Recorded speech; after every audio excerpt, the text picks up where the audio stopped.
వర్షాకాలం ప్రారంభంలోనే కొద్దిపాటి వర్షానికే రోడ్లన్నీ నిండిపోతున్నాయి. ఎక్కడ చూసినా కానీ ప్రధాన రహదారులపై కూడా రోడ్లపై నీరు రావడంతో కూడా అనేక మంది ఇబ్బంది పడుతున్నటువంటి పరిస్థితి. ప్రస్తుతానికైతే మనం కాజీపేట అలాగే హన్మకొండ ప్రాంతంలో ఉన్నటువంటి మెయిన్ హైవే అంటే హైదరాబాద్ నుండి వచ్చేటువంటి హైవే దగ్గర మడికొండ ప్రాంతంలో ఉన్నాము.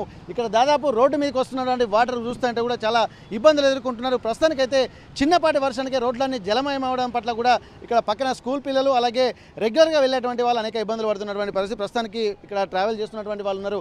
టూ వీలర్ వెళ్తానికి కూడా కొంత ఇబ్బందిగా ఉంటున్న నేపథ్యంలో ఎట్లుంది ఒకసారి చూద్దాం.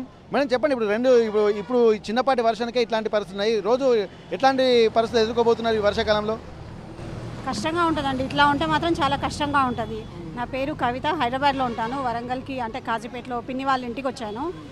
అయితే అక్కడ నుంచి వచ్చేప్పుడు మాత్రము రోడ్డులో ఇట్లా ప్రయాణం చేయాలంటే చిన్నపాటి వర్షానికి ఈ నిండిపోయిన నీళ్ళకి ప్రయాణం చేయాలంటే కష్టంగా ఉంది. అండ్ ఒక్కోసారి మ్యాన్ హోల్స్ కూడా ఓపెన్ ఉంటాయి. ఒక్కోసారి అక్కడ ఏదైనా చెట్ల లాంటివి పెడతారు, ఒక్కోసారి ఏమో ఓపెన్ చేసే ఉంటాయి. అక్కడ ఎక్కడ పడతాం అనేది తెలియట్లేదు. సో వర్షాకాలంకి ముందే ప్రభుత్వమైనా ఇక్కడ లోకల్గా అధికారులైనా పట్టించుకొని ఏదైనా చేస్తే బాగుంటుంది. అట్లీస్ట్ రోడ్డు వాటర్ డ్రైన్ అవ్వడానికి ఏదైనా ఒకటి తీస్తే మంచిగా ఉంటుంది. ఇట్లనే అయితే ఇంకా రాను ఇంకా పెద్ద వర్షాలు పడితే లాస్ట్ ఇయర్ లాగా ఎన్ని ఇల్లులు మునిగిపోతాయి, ఇంకా ఏమవుతుంది అనేది తెలియదు. చాలా ప్రాణ నష్టం కూడా జరుగుతూ ఉండొచ్చు. ఇప్పుడు పక్కనే స్కూల్ ఉంది, అక్కడ పిల్లల్ని పికప్ చేసుకోవడానికి కూడా కష్టంగా ఉంటుంది.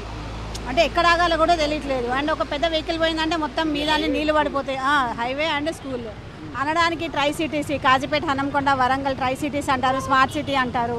ఇక్కడ వెనక చూస్తే జెన్పాక్ లాంటి కంపెనీస్ పడినాయి, కానీ ఏం చేస్తున్నారో తెలియట్లేదు.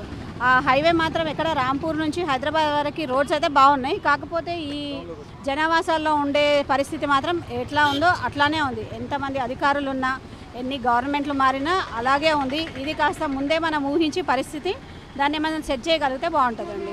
ఇక్కడ గమనించాల్సింది ఏంటంటే పక్కనే ఇక్కడ స్కూల్ ఉంది. ఆ స్కూల్ పిల్లలు బయటకు రాతో కూడా అనేక ఇబ్బందులు పడేటువంటి అవకాశం అయితే కనిపిస్తుంది. ఒకవేళ పేరెంట్స్ రావడం ఆలస్యమైనా అక్కడే అలాగే పక్కనే ఒక బయటికి రాగానే అక్కడ సీవేజ్ లాంటి కాలువ లాంటివి ఉన్నాయి, అక్కడ కూడా అనేక ఇబ్బందులు ఉన్నటువంటి పరిస్థితి. ఒకసారి మనం చూసినట్టయితే హైవే మీద ఉన్నటువంటి ఇక్కడ ఈ కొంత ఇబ్బందికర వాతావరణం అయితే ఉంది. పిల్లలు కనుక బయటికి వస్తే మాత్రం కొంత ఇబ్బందికర పరిస్థితులు. ఇప్పటి వరకు ఇక్కడ హైదరాబాద్ తర్వాత సెకండ్ క్యాపిటల్గా ఉన్నారు, కానీ అక్కడ ఎట్లాంటి వర్షం పడితే ఎట్లాంటి ఇబ్బందులు ఉందో అదే తరహాలో కూడా ఇక్కడ వరంగల్లో కూడా అనేక ఇబ్బందులు పడేటువంటి అవకాశం ఉంటుంది. 2 సంవత్సరాల క్రితం వరంగల్లో కురిసినటువంటి వర్షాలతోటి ఎంత ఇబ్బందులు కలిగినాయో మనం గమనించేటువంటి అవకాశం అయితే కనిపిస్తుంది. ప్రస్తుతానికైతే ఇక్కడ స్కూల్కి సంబంధించినటువంటి వాళ్ళు, ఎందుకంటే ప్రతిరోజు నిత్యం రద్దీగా ఒకవైపు హైవే ఉంటుంది, మరోవైపు స్కూల్ ఉంటున్న నేపథ్యంలో ఎట్లాంటి జాగ్రత్తలు తీసుకోవాల్సిందో ఒకసారి మనం కనుక్కుందాం. ఇది ఎట్లా ఉంది పరిస్థితి? చిన్నపాటి వర్షానికే ఇంత ఇబ్బందికర పరిస్థితులు ఉన్నాయి కదా, ఎట్లా అనిపిస్తుంది? ఇక్కడ మాది కాజీపేట దగ్గర diesel colony, Bharat petrol bunk పక్కన. ఇక్కడ చిన్న వర్షాలకే ఈ ఏరియాలో పర్టికులర్గా వాటర్ స్టోరేజ్ అనేది జరుగుతుంది. ఇది చిన్న వర్షమే ఈరోజు వచ్చింది కూడా, దీనికే ఇక్కడ స్టోర్ అయిపోతుంది. కొంచెం ఈ మురికాలు కనుక క్లీన్గా ఉండి చేస్తే ఈ ఆ ఫ్లోలో వెళ్ళిపోద్ది. ఈ కంప్లీట్గా అవి స్ట్రక్ అయిపోవడం వల్ల ఈ వాటర్ అనేది బయటికి వెళ్ళట్లేదు. ఎప్పుడైతే ఆ పక్కన భారత్ పెట్రోల్ బంక్ పక్కన పెద్ద మోరేశారో అప్పటి నుంచే ఈ ప్రాబ్లం అనేది ఉంది. కొంచెం దీన్ని కూడా ఏదో ఒకటి ఆల్టర్నేట్ చేసి ఇక్కడ స్టోర్ కాకుండా చూస్తే మంచిది. ఇక్కడ కూడా ఈ కాలనీలో ఇంకా కొంచెం ఎక్కువ వాన పడితే ఇళ్లలోకి ఆ వాటర్ వెళ్ళడము, ఈ మురికాళ్ళలోని నీరు, ఈ వర్షం నీరు 2 కలిసి ఇంటి వరకు రావడము, జ్వరాలు అవి ఇవి రావడం జరుగుతుంది. కొంచెం ఎప్పటికప్పుడు క్లీన్ చేసేస్తే బాగుంటుంది. చిన్నపాటి వర్షం అంటే ఇది చెప్పుకోవడానికి కూడా ఇక్కడ ఇబ్బందికరంగానే ఉంటుంది. ఎందుకంటే చిన్నపిల్లలు కూడా ఇట్లా వెళ్తున్నటువంటి క్రమంలో అదుపు తప్పి పక్కనే ఉన్నటువంటి ఆ కాలువల్లోకి కూడా వెళ్ళేటువంటి అవకాశం ఉంటుంది. ఎందుకంటే మొత్తం సీవేజెస్ ఏవైతే కాలువలు ఉన్నాయో అవన్నీ సాఫ్ చేయకపోవడం వల్ల నీరు కూడా నెమ్మదిగా వెళ్తుంది. ఇప్పటికి ఉన్నటువంటి అవి మొత్తం నిండిపోవడంతో కూడా అనేక ఇబ్బందులు అయితే కనిపిస్తున్నాయి.